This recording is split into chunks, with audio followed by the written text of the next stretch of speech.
आपका कहना है कि सीमा शुल्क की गणना करने के लिए एक तगड़ा एग्जाम्पल चाहिए, ठीक है ना। ओके। हेलो दोस्तों, नमस्कार। मैं हूं कुमार और आप देख रहे हैं आयुष कॉमर्स क्लासेस। आज मैं आपको बताऊंगा कि सीमा शुल्क की गणना किस प्रकार किया जाता है, पूरा एग्जाम्पल सहित आपको पूरा समझा दूंगा। तो आखिरी तक बने रहिए मेरे साथ। और यदि आपने मेरे चैनल को अब तक सब्सक्राइब नहीं किया तो प्लीज़ उसको सब्सक्राइब कीजिए, बेल आइकन दबाइए, ऑल कीजिए ताकि सारा नोटिफिकेशन आपको जल्दी मिल जाए।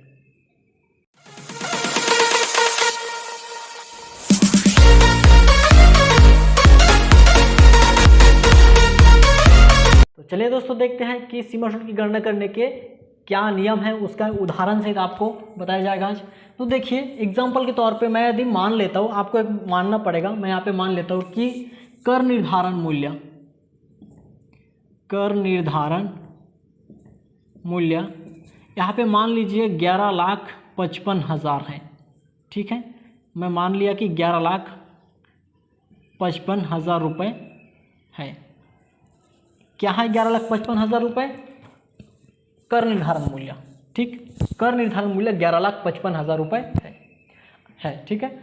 आपके क्वेश्चन सॉल्यूशन करके जितना आएगा उतना लिखिए, ठीक है। या क्वेश्चन में आपको जितना दिया रहता है उससे बनाइए। मैं यहाँ पे मान लिया आपको समझाने के लिए कि कर निर्धारण मूल्य 11,55,000 रुपये। अब देखिए, सीमा शुल्क की गणना करने के लिए कर निर्धारण मूल्य जरूरी है, बहुत ज़रूरी है, ठीक है। तो मैं मान लिया कि 11,55,000 रुपये कर निर्धारण मूल्य है। तो इस कर निर्धारण मूल्य से सीमा शुल्क की गणना किस प्रकार किया जाएगा, तो उसके लिए सबसे पहले आपको देखिए, पहला नंबर क्या चाहिए। मान लीजिए यहाँ पे सीमा शुल्क की जो दर है, सीमा शुल्क की दर 10% है, ठीक है। और जीएसटी मान लीजिए आपको जीएसटी 18% से दे है। आपको क्वेश्चन में हर कुछ डिटेल्स दिया रहेगा कि जीएसटी कितना परसेंट देना है और सीमा शुल्क का कितना परसेंट दर से लगाना है। आपको सारा चीज़ दिया रहेगा, भले सामाजिक कल्याण अधिभार दिया हो चाहे ना दिया हो, उसमें आपको हमेशा 10% के हिसाब से लगा देना है, ठीक है। तो देखिए, सबसे पहला क्या है कि सीमा शुल्क। अब सीमा शुल्क क्या करना है, सीमा शुल्क काटना है अपने को कितना परसेंट से, सीमा शुल्क की दर 10% से काटना है। किस चीज़ का 10% काटेंगे आप? सीमा शुल्क 10% से। किस चीज़ का 10%? 11,55,000 का 10%। किस चीज़ का? कर निर्धारण मूल्य का। कर निर्धारण मूल्य का। कर निर्धारण मूल्य यहाँ पे कितना लाख में माना हो कि 11,55,000 रुपये मैं नॉर्मली मान लिया हो, लेकिन आपके क्वेश्चन में जो दिया रहेगा या नहीं दिया है तो कैलकुलेशन करके जो भी निकलेगा आप उसको ले लीजिए। मैं यहाँ पे मान लिया कि 11,55,000 रुपये है, उससे सीमा शुल्क की गणना कैसे ज्ञात करेंगे। तो सबसे पहला सीमा शुल्क की यहाँ पे दर दिया है, 10% के हिसाब से काटा जाता है। तो मैं यहाँ पे सीमा शुल्क का 10% काट दिया। क्या सीमा शुल्क काटा किस चीज़ का? 11,55,000, यानी कि कर निर्धारण मूल्य का मैंने काटा 10%। तो 11,55,000 था यहाँ पे, 11,55,000 का 10% काटेंगे तो कितना आएगा आपके यहाँ पे?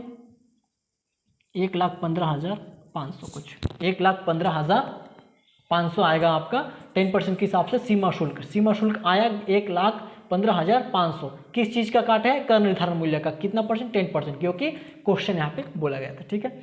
अब दूसरा चीज़ आपको काटना है सामाजिक कल्याण अधिभार।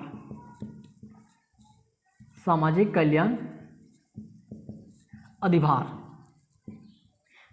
कल्याण अधिभार कितना परसेंट? 10% से हमेशा काटना है आपको, चाहे क्वेश्चन कुछ बोले या कुछ ना बोले, आपको 10% हमेशा काटना है सामाजिक कल्याण अधिभार में।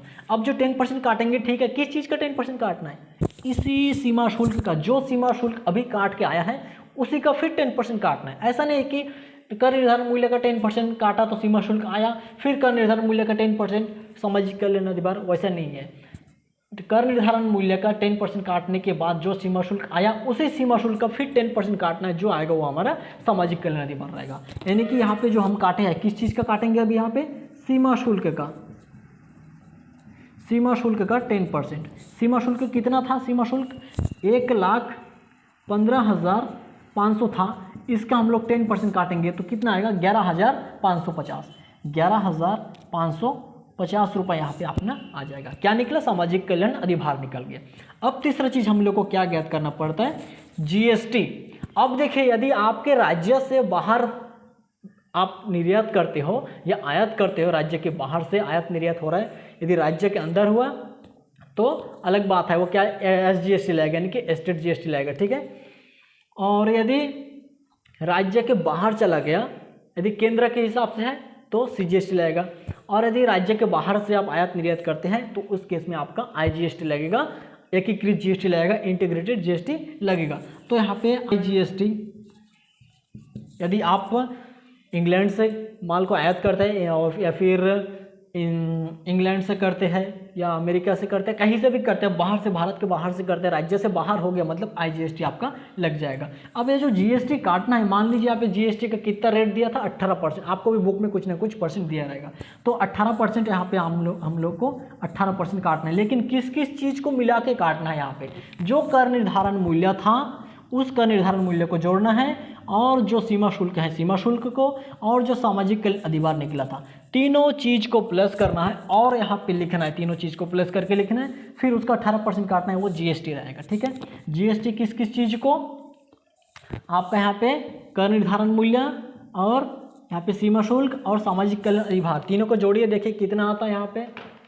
तो सबसे पहला था 11,55,000, फिर 1,15,500 था, फिर 11,550 था, तीनों को मिला के आया है 12,82,050 रुपये। ठीक है, इन तीनों को मिला के आया है 12,82,050 रुपये। इसका आपको काटना है 18% के हिसाब से GST, क्योंकि 18% यहाँ पे रेट दिया गया था क्वेश्चन में, मैं एक मान लिया था कि GST का रेट 18% आपको बुक में दिया जाएगा, बुक के हिसाब से कीजिए। ठीक है, इसका 18% हम काटेंगे तो आया है यहाँ पे 2,30,769 रुपये, इतना हमारा GST आया है। अब हमारा जो सीमा शुल्क रहेगा, कुल सीमा शुल्क या देय सीमा शुल्क बोल सकते हैं, यहाँ पे देय सीमा शुल्क की राशि, देय सीमा शुल्क की राशि कितना हो जाएगा, जो हमारा सीमा शुल्क रहेगा वो सीमा शुल्क, और जो सामाजिक कल्याण अधिभार वो सामाजिक कल्याण अधिभार, और जो GST, ठीक है, इन तीनों को प्लस करेंगे, जो हमारा राशि आएगा आंसर वो हमारा देय सीमा शुल्क कहलाएगा। ठीक है, तो प्लस कर देंगे, फिर आपका तो आएगा यहाँ पे 3,57,819 रुपये। ये जो हमारा आंसर आया है ये हमारा देय सीमा शुल्क की राशि हो जाएगा। ठीक है।